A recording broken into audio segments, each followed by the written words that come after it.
और महाराष्ट्र से इस वक्त की सबसे बड़ी खबर यही है कि शिवसेना के विधायकों में फूट के बाद अब एनसीपी भी टेंशन में आ गई है। एनसीपी प्रमुख शरद पवार ने दिल्ली में एक इमरजेंसी मीटिंग बुलाई है। शरद पवार के घर पर पार्टी के सीनियर नेताओं को बुलाया गया है। सबको जल्द से जल्द बैठक में पहुंचने के लिए कहा गया है। प्रफुल्ल पटेल और अजित पवार समेत सभी बड़े नेता दिल्ली आ रहे हैं। अजित पवार सहित तमाम बड़े नेता दिल्ली पहुंच रहे हैं क्योंकि महाराष्ट्र अघाड़ी सरकार के लिए बड़ा झटका है। क्योंकि जब एमएलसी चुनाव में बीजेपी के 5 उम्मीदवार जीत गए, क्रॉस वोटिंग की बात सामने, अब यह है कि 11 इंक्लूडिंग एक मंत्री महाराष्ट्र सरकार के बताए जा रहे हैं कि संपर्क में नहीं है उद्धव के। शिवसेना और एनसीपी इमरजेंसी बैठक कर रही है, लेकिन बीजेपी जश्न मना रही है। बीजेपी आज 11 बजे विधान परिषद चुनाव में जीत का जश्न मनाएगी। मुंबई के बीजेपी दफ्तर में यह जीत का जश्न मनाया जाएगा। जश्न में महाराष्ट्र के सभी बड़े नेता शामिल होंगे। तो इस वक्त की बड़ी खबर है कि बीजेपी की ओर से जहां जश्न मनाया जा रहा है, वहीं पर जो महाविकास अघाड़ी सरकार है वहां पर अब चिंता के बादल, अब कहें कि जो खतरे के बादल छा गए हैं। यह सारा सियासी ड्रामा कैसे शुरू हुआ वो भी आपको हम समझाते हैं। देखिए, महाविकास अघाड़ी में फूट कैसे पड़ी, वोटों की फूट पड़ी है। दरअसल एमएलसी चुनाव में बीजेपी के 5 कैंडिडेट थे और पांचों के पांचों कैंडिडेट जीत गए। वहीं पर अगर देखा जाए महाविकास अघाड़ी के जो 6 टोटल जीतने चाहिए थे, उसमें से उनके सिर्फ 5 जीते हैं। तो क्रॉस वोटिंग हुई है और क्रॉस वोटिंग को लेकर ही ये बातें सामने आई। कांग्रेस के पास प्रथम वरीयता के 44 वोट थे लेकिन मिले सिर्फ 41। शिवसेना के पास प्रथम वरीयता के 55 वोट थे लेकिन मिले सिर्फ 53। कुल 11 उम्मीदवार मैदान में थे। इनमें से 5 उम्मीदवार बीजेपी के और 6 महाविकास अघाड़ी गठबंधन के थे।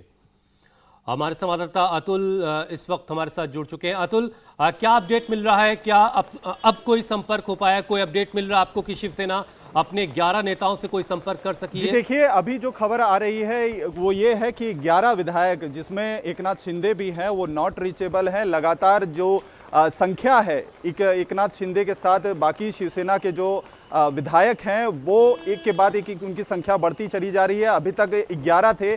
खबर ये भी आ रही है कि ये संख्या बढ़कर 15 से ऊपर जा रही है। और कुछ निर्दलीय विधायक, वो विधायक या छोटे दल के वो विधायक जिन्होंने महाविकास अघाड़ी को समर्थन दिया था, कल शिवसेना के लिए जब महाविकास अघाड़ी के लिए वोटिंग हो रही थी विधान परिषद की, तो उस समय एमवीए को उन्होंने वोट दिया था। वो भी करीबन 4 से 5 ऐसे विधायक हैं निर्दलीय जो अभी नॉट रीचेबल हैं। आशंका जताई जा रही है कि वो भी एकनाथ शिंदे के संपर्क में हैं और वो गुजरात पहुंचने वाले हैं। तो 2 बजे जो बताया जा रहा है कि एकनाथ शिंदे वहां के गुजरात के जो होटल है जहां पर वो इस समय ठहरे हुए हैं, वो जब प्रेस कॉन्फ्रेंस करेंगे तब स्थिति पूरी तरीके से क्लियर होगी। लेकिन आपको मैं बता दूं कि ये पूरी जो कहानी है वो लंबे समय से, काफी दिनों से, जब से ये सरकार महाविकास अघाड़ी की बनी हुई है तभी से एकनाथ शिंदे, तभी से वो नाराज थे। चाहे वो उद्धव ठाकरे हों, चाहे आदित्य ठाकरे हों, उनसे नाराजगी समय समय पर अपना वो रोष प्रकट करते रहे हैं। लेकिन कल जब विधान परिषद के चुनाव हो रहे थे, वोटिंग पड़ रही थी, हमारी जब उनसे बात हुई, उनसे सवाल किया गया जीत को लेकर, तो उन्होंने खुलकर भी कुछ उस समय नहीं कहा था। तो उस समय ही अंदाजा लगाया जा रहा था कि शायद किसी बात को लेकर नाराजगी होगी, क्योंकि जिस समय जो डिक्लेरेशन हो रहे थे, कैंडिडेट्स के नाम के डिक्लेरेशन हो रहा था, उस समय सचिन अहिर का जो नाम लिया गया था शिवसेना के उम्मीदवार के तौर पर, उस पर कहीं ना कहीं एकनाथ शिंदे नाराज थे। एनसीपी के बड़े नेता थे शिवसेना में आने से पहले सचिन अहिर, और 2020 में वो शिवसेना में शामिल हुए थे और शामिल होते ही उन्हें एक बड़ा जो पद है वो दे दिया गया। वो शिवसेना के आला नेताओं से उनका जो कद था एकनाथ शिंदे से उनका ऊपर हो गया था। ठाकरे परिवार के बेहद करीबी, खासतौर पर आदित्य ठाकरे के बेहद करीबी हो चुके थे और उसी का उनको कहीं ना कहीं एक एडवांटेज मिला। और एमएलसी इलेक्शन में शिवसेना के बहुत सारे कद्दावर नेता थे, जिसमें से 2-3 नेता खुद एकनाथ शिंदे ने सजेस्ट किए थे उम्मीदवार बनाने के लिए, लेकिन उन्हें साइडलाइन करते हुए आदित्य ठाकरे ने, क्योंकि सचिन अहिर का नाम प्रपोज किया था, तो ऐसे में सचिन अहिर को एमएलसी का कैंडिडेट बना दिया गया। तो कहीं ना कहीं लगातार जो अनदेखी हो रही थी एकनाथ शिंदे की, उसका अंदाजा लगाया जा रहा था कि कभी ना कभी वो कोई एक्सट्रीम स्टेप ले सकते हैं। और यही हुआ। वो जो जीत के दावे थे, कल वो राज्यसभा चुनाव में जब हो रही थी वोटिंग, उस समय वो खुलकर बोल रहे थे कि महाविकास अघाड़ी की जीत होगी। लेकिन गौर करने वाली बात यह है कि कल जब विधान परिषद के चुनाव हो रहे थे, वोटिंग हो रही थी, आपने जिक्र किया राज्यसभा का, दावे नहीं कर रहे थे। राज्यसभा में बीजेपी ने तीनों अपने कैंडिडेट जिता लिए। देर शाम जो रिजल्ट डिक्लेयर हुआ, उसमें स्थिति जब क्लियर हो गई